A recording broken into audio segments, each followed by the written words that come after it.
Hello and welcome to Tuesday's Tea at the Ritz. Here we are all again, and how nice it is to be here.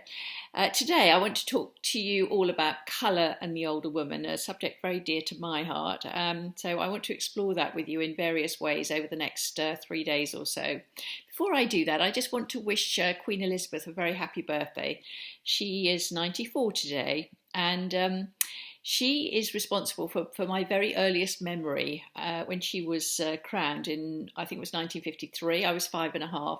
And I can remember watching her coronation on my grandmother's tiny television set along with all the neighbours, and being very impressed by the whole thing, very profoundly impressed.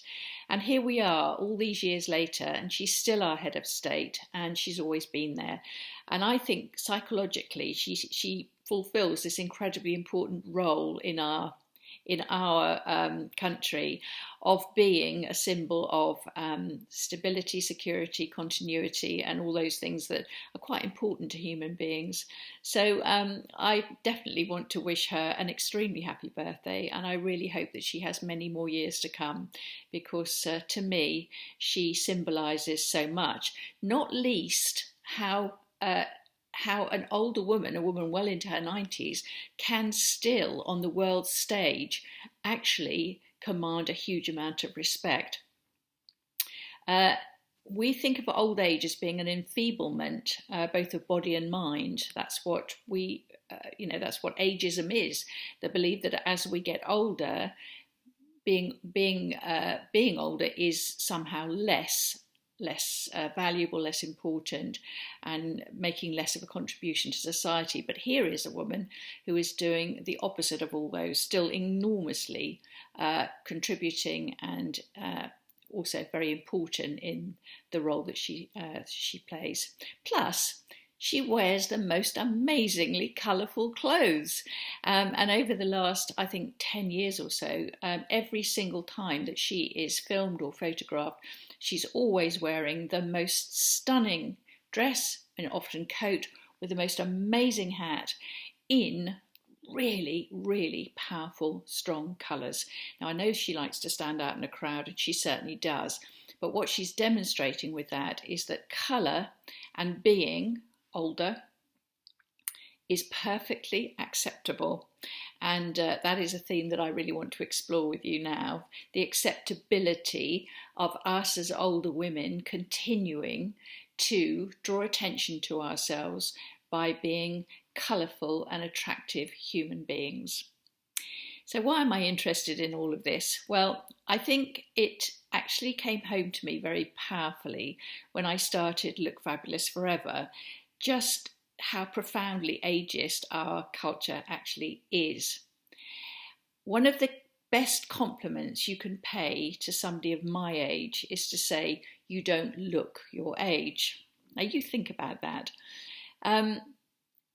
Do I look my age? Do I not look my age? And does it matter? I'm 72. I think I look 72 because this is what 72 looks like. Am I desperate for you to think that I'm 32? No. 42? 52? Unlikely. 62? The thing is that we are the age that we are, and why would it be the best compliment that you can pay me to tell me that I look younger? It's because nobody ever wants to get old. It's associated with some very negative things. I was chatting to somebody recently whose job it is to choose the models for catalogues which are showing clothes, the target audience for which is women of my age, okay, or around that age, 50, 60, 70, whatever. The models that she chooses for the clothes in the catalogue are invariably in their 20s or 30s. So I said to her, why don't you choose models of the same age as your target audience? And she said, but Tricia, they wouldn't be aspirational. Nobody aspires to be old. And I just said, but that's so ageist. And she said, no, it isn't. She said, I don't think people would buy our clothes if we showed them on older models. I just, honestly, I felt like banging my head on the table in frustration. It's like, but I want to see how they might look on me. Anyway, I may or may not have lost that argument, but my point is that everybody seems to think that moving younger is what we should be doing, what we should aspire to be doing, and the only game in town when it comes to clothes, hair, and makeup. So I really want to take each of those in turn and actually think about colour in relationship to each of those. Now, my contention is, and always has been, that we are ageing very differently from the way that our mothers and grandmothers aged. In that, we have an expectation now, those of us born just after the war and in the 10, 15 years after that, that we are going to live very long lives.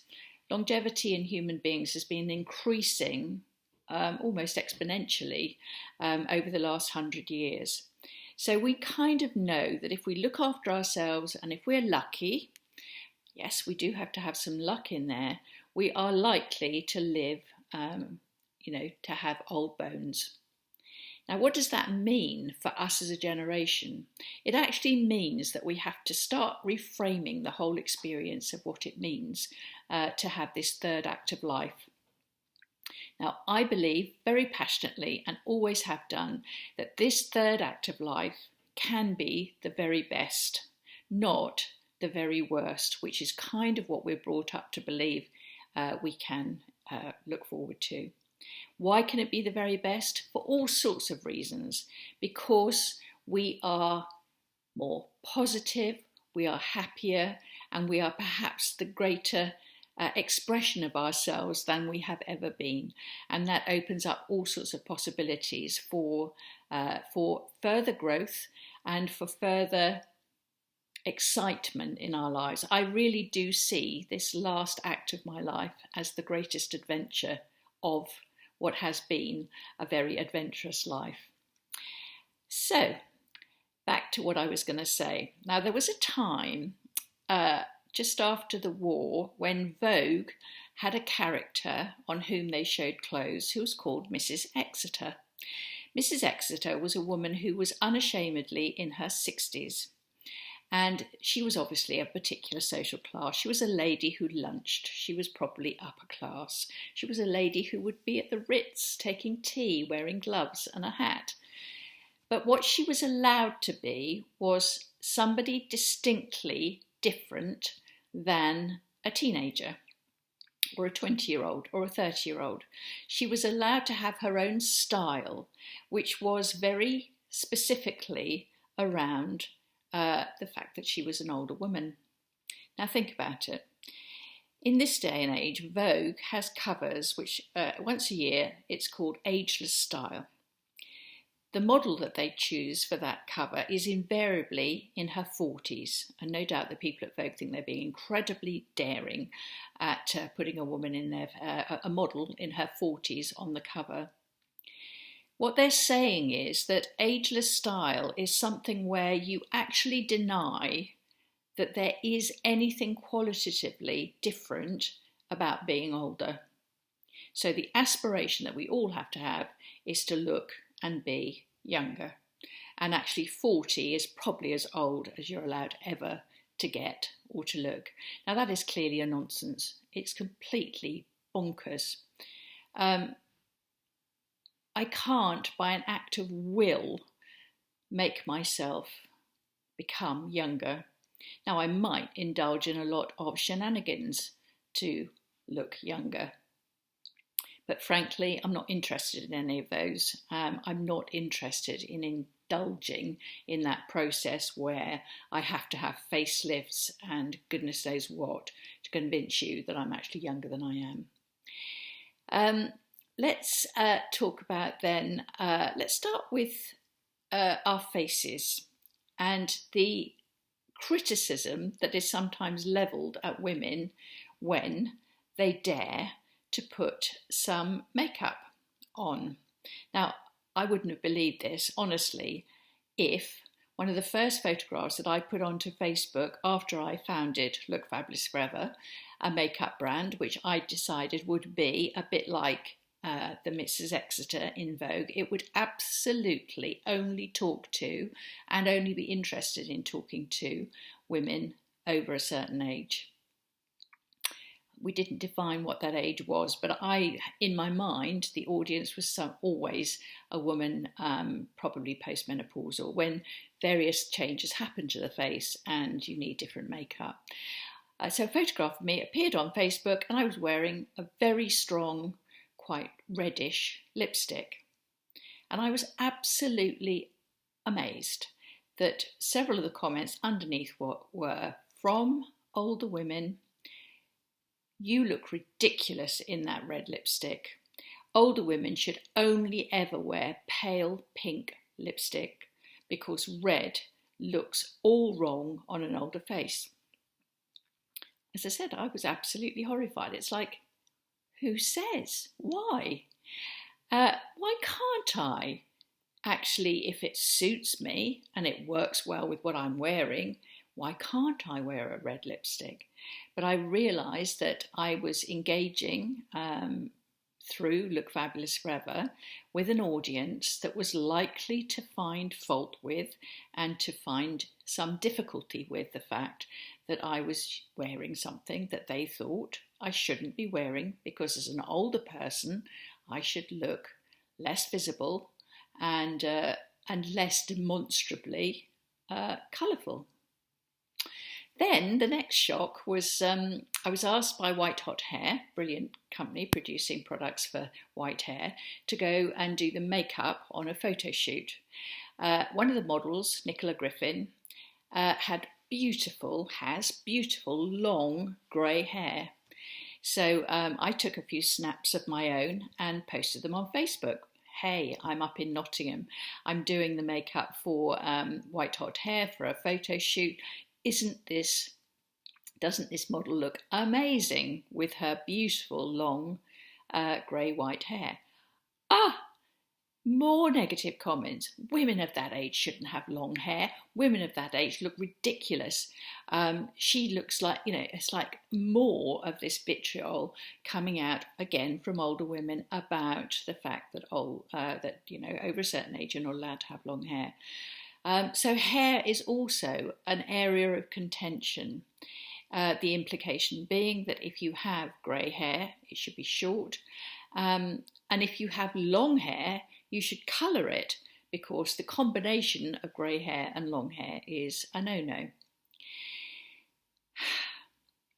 The other thing about hair is that for a long time, having white or grey hair, whether it was long or short, was like a badge of shame.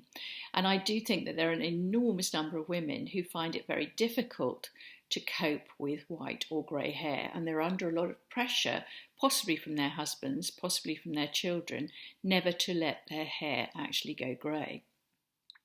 The irony is that for many of those women, when they do transition to grey and let their dye go, they get the most amazing amount of compliments, because lo and behold, with an older face, with the way that our skin changes and slightly fades, suddenly if we have grey or white hair, it complements it much better. And suddenly you've got something that's working together really brilliantly. There's probably a whole other video in the subject of hair and older women, which I may do one day, but just think about it. Just think about yourself and what you are, what you're attached to in the form of how your hair looks, and all the thoughts that you have in your head, and also the pressures on you to conform to whether you just keep on dyeing your hair or you're perfectly happy and in fact love your grey or white hair now that you've transitioned to that colour. And finally, colourful clothes. I am today wearing this new blouse. Do you like it? It's I told you this yesterday. I have to admit it was actually very expensive, but it's beautiful. I think it's got these amazing. Let me just tip this down so you can sort of see. It's like a beautiful painting. It's got flowers on it, it's full of colour, and I absolutely love it. I took it out of the packet. It's one of those things that I treated myself to at the moment. I took it out of the packet, put it straight on, and just thought, wow, I love this. This is going to be brilliant for the summer. We're ever let out. And of course it goes wonderfully with my Tulali bright blue earrings. So again, colourful clothes, it's all part of the same thing. It's saying we are not going to be drab, we are not going to wear frumpy, matronly clothes. We are actually going to say, this is how 72 looks, and nowadays 72 is not invisible. It's colourful and it's full of energy, vitality, enthusiasm, and an excitement about life. And I'm going to, that's how I'm going to portray myself to the outside world. So I'm going to keep wearing my bright lipstick. I'm going to be happily espousing my grey-white hair. I'm going to be wearing colourful accessories and colourful clothes. And all of those things are going to tell you that, well, there's life in the old girl yet. So I do hope you enjoyed that, and thank you very much for listening. Tomorrow I want to talk about cool tone versus warm tone, a subject I know is very dear to all of your hearts because there's a huge amount of confusion about those two, but I'm going to do my very, very, very best to explain it all to you and help you to decide. So thank you very much again for listening, and I will look forward to seeing you tomorrow. Bye-bye.